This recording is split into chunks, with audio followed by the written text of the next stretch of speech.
지금의 시대는 뭐냐? 의료 정책으로 인해서 지금 의료가 망가지듯이 계엄 정책으로 인해서 나라가 망가질 거다 이거죠. 의료 개혁은 뭘 위해서 했어야 되냐? 의료의 발전을 위해서 정책을 썼어야 되는 거거든요. 근데 의료 개혁이라는 정책을 써서 의료를 망가뜨리는 수준의 아마추어들이 계엄이라는 것은 질서를 잡아야 되는 거란 말이에요. 국가가 혼란이 왔을 때 계엄을 통해서 질서를 잡아야 된다고. 그게 핵심이에요.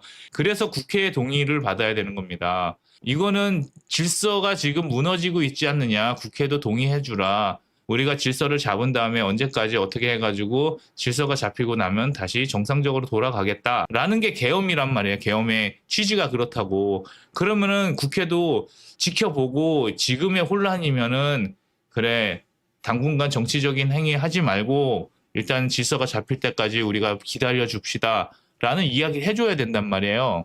그 이야기를 안 했지. 그러고 나서는 평화롭게 지금 진행되고 있는 이 나라에 뭘 던진 거예요? 계엄령을 선포해버리니까 질서 있던 사회가 지금 무질서해진 겁니다. 그리고 본인이 탄핵당하게 생기니까 그다음부터는 뭘 해요? 국민을 고기방패 삼아가지고 저짓을 하고 있는 겁니다. 이들이 얼마나 불쌍한지 아십니까? 젊은 나이에 여기 와서 이러고 있고 늙은 나이에 저기 가서 저러고 있는 겁니다. 그렇다면 저는 그렇습니다. 판사가 편향적일 수 있습니다. 판사는 편향적이지 않아야 되지만 판사는 편향적일 수 있습니다. 그러면 그 편향적인 판단을 했을 때 그 책임은 판사들이 져야 돼요. 사법부의 신뢰가 떨어지기 시작하면은 사법부는 자기네 권위를 잃어버리는 겁니다. 그러니까 계몽을 위해서 이 무질서를 만들어낸 거에 대한 책임을 어떻게 질 건지 나는 모르겠어요. 보수주의의 핵심은 질서고요. 그래서 제가 늘 얘기하는 게 절차적인 정당성입니다. 절차적인 정당성을 따르지 않은 것은요. 정치적인 목적에 좋은 정의가 있어도 그건 정당하지 않은 거예요. 우리나라에서는요. 저 나쁜 놈을 처단하기 위해서는 되게 많은 것이 되게 복잡하게 처단을 해야 된다고요.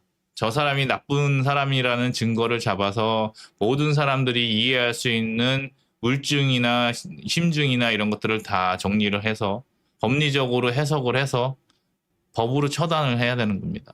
그러면은 사회적인 법이 아직 이러한 것들을 못 따라와서 문제가 생겼다라고 하면은 그걸 공론화 시켜가지고 그 공론화 속에서 새로운 법이 나오든지 아니면은 그 법을 판사들이 잘 해석할 수 있도록 같이 이야기가 돼야 되는 거죠. 원격 진료 서비스가 할 거면은 의사들을 늘려야 될 이유가 없죠. 저는 의사들이 부족하다 생각하지 않아요. 판사들이 내리는 법이 문제인 겁니다.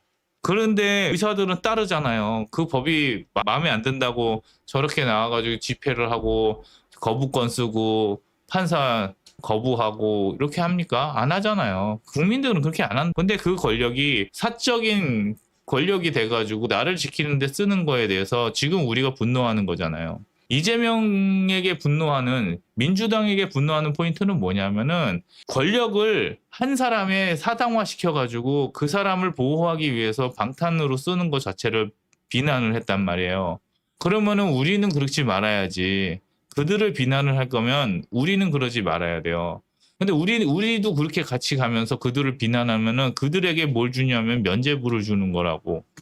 잘못한 거는 법에 의해서 달게 받아야죠. 근데 그걸 안 받으려고 하고 그런 걸 가지고 나에게 이야기하는 사람들을 다 나쁜 놈이라고 얘기하니까 지금 고립이 되는 겁니다.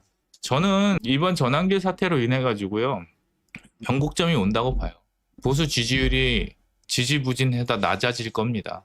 이 계몽령이라는 계몽령, 이몽령도 아니고 계몽령이라는 이런 말도 안 되는 개념을 가지고 이제 갖고 가면은 이제 망가지는 겁니다.